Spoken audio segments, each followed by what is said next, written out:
Donald Trump's government, the big government programs, are going after journalists, the press, and others who might just speak truth to power in ways that this government doesn't like. Trump has gone after public broadcasting funds and endangering the way local audiences might learn about things happening in their community.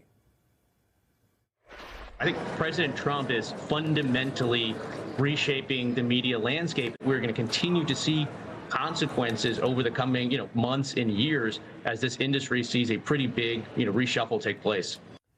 The changes are expected to cause hundreds of local stations to significantly scale back or shutter, often in rural places where there isn't any other local news source, Axios reports. The White House says the whole system is rigged against them, so they're just rigging it back or making up for that. But the wider context is something that you might only learn about through news, which is a bit of a paradox if local news and other information is being pressed and squeezed, because what we understand about what's happening in our country does inform what we do about it. And this seems to be an effort to use big government to put a thumb on the scale. It's an attack on the First Amendment of the kind that some honest conservatives used to oppose. With that in mind, we've convened a special discussion. Acclaimed novelist Gary Shteyngart has been a critic of Vladimir Putin. Donald Trump knows a bit about censorship and is the kind of novelist who writes about sometimes controversial and hard subjects. He has the acclaimed novels Absurdistan and Super Sad True Love Story. He's a finalist for the National Book Critics Award in 2014. A Times profile he's eclipsed many of the supposedly more serious novelists who came of age when he did, with that photo, which... Quite a photo, Gary. I don't know what happened. Looks like you rolled right out of bed. Is that you? That's me. Right on the way to the writing desk. His new novel, Vera or Faith, is about a Korean-American girl who grows up in a sort of not-so-distant future dystopia negative America and really captures a childlike perspective in a way that many novels struggle to. As we all know, a lot of books live in the adult world. And guess who's Bazak, as Jay-Z and Scarface once said? Geraldo. Second segment tonight, television personality, journalist, spanning multiple networks. If you don't like the media, then you must really hate Geraldo, because he's worked for them all. Every big network, right? Every big show, Foreign Reporter, Fox. That's a nice one. And we thought you would also be fitting to talk about this and also bring the perspective of your time, of course, in what I think were sometimes right-of-center outlets as well as others. Welcome to both of you. You guys feel good together? Yeah. It's natural. Easy. Gary, let's start with something you've been very vocal about, which is what you learned looking over at the Russian experience, not just Putin, but the history of it. Yeah. What does that do to art and free speech? Well, it's incredible.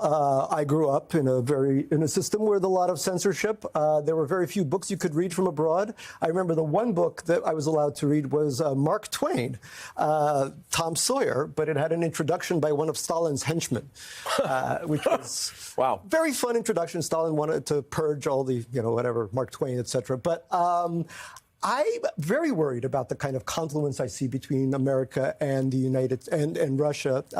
One thing Russia has always done is create its own. It doesn't just want you not to know the truth, but it tries to create a kind of alternate reality. You mentioned earlier, of course, January 6th, and the way Trump continues still to deny that.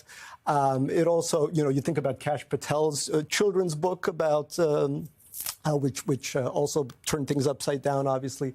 So it's a very scary time. I mean, the book is set from a point of view of a 10-year-old, and I have an 11-year-old myself. And I think when you grow up in a totalitarian or authoritarian society, it stains you no matter what happens to you later on. I mean, I still have a sense of distrust, a sense of lack of belief in certain systems, because when you grow up without knowing what the truth is, you spend the rest of your life wondering who you are and how you belong in a society. Does that bred cynicism benefit the autocrat more? Absolutely. What's interesting is when I was growing up, I was 7, 8 years old. I knew all the members of the Politburo by name. The politics were always around you.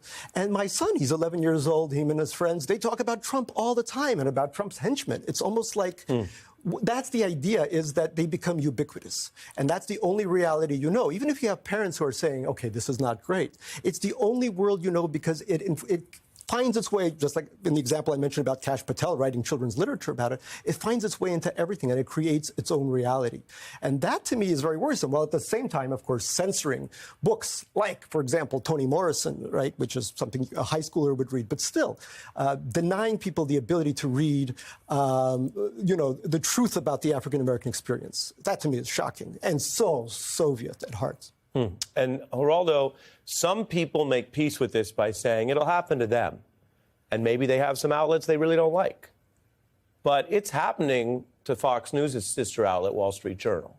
It's happening to right-wing or conservative voices online who are being attacked by the government power of Donald Trump.